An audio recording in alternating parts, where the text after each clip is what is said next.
Tim, welcome to the show. How can we help you today? Hey, thank you, Mr. Ricks, and congratulations on the 12 years. Oh, thank you. Thanks for taking my call. Awesome. Just a quick question.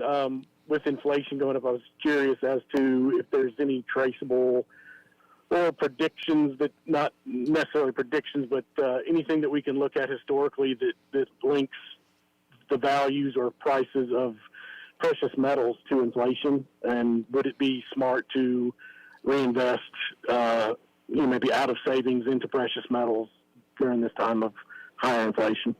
When the question comes up and is sometimes tied to gold, and when we look at historical returns on gold, it's not that well. I think it's, don't hold me exactly to it, but it's somewhere.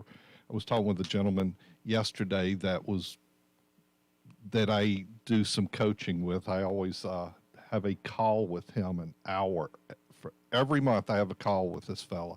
He just brings such insight. And one of the things he was talking about, and I've got a piece that we'll probably talk about on the show next week regarding metals, but I think you've got like 3% average return on history of gold, and the market, I'll tell you, is a little bit more than that from that standpoint. One of the things I'll share with you is we've had annual inflation exceed, in the past 170 years of keeping data, annual inflation has exceeded 7% in 21 separate years.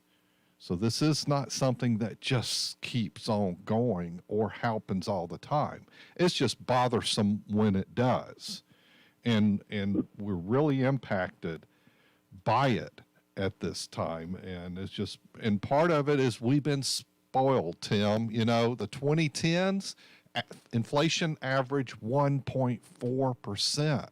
So we've never really felt it much, even though we kind of had this idea, I think things are costing more, but it is subtle over time when it averages 1.4%. But now all of a sudden we're seeing things jump.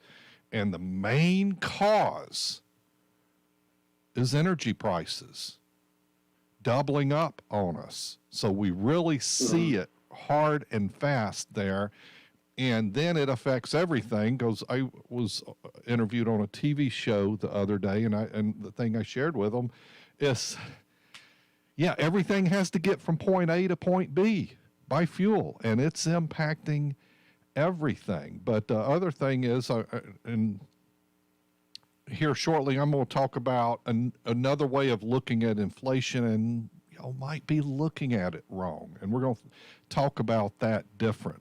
Take a different spin on inflation. But we are, one of the bigger impacts on staving off inflation is saving money, because if you're saving a portion of your income, it's not being inflated. Your house note's not inflated. Your car note's not being inflated. Your revolving credit is not being inflated. There's other things you do that's kind of locked in. That's not going up. It's just those consumables, like fuel and food and clothing somewhat, is impacting us right there. So that's kind of my thoughts, and I'm not a big metals guy because they just don't perform well.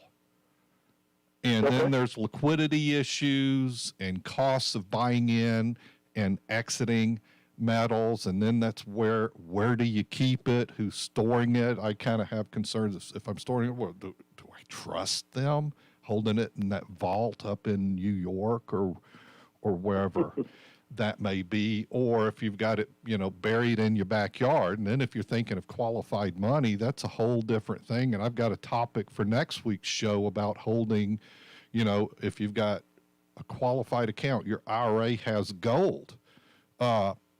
People might be doing it the wrong way is another reason I want to talk about that as well. Any other questions, Tim?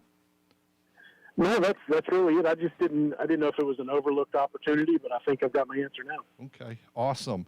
Thanks for listening and winning at life, and hopefully we can do it for 12 more years there. Thanks, Tim.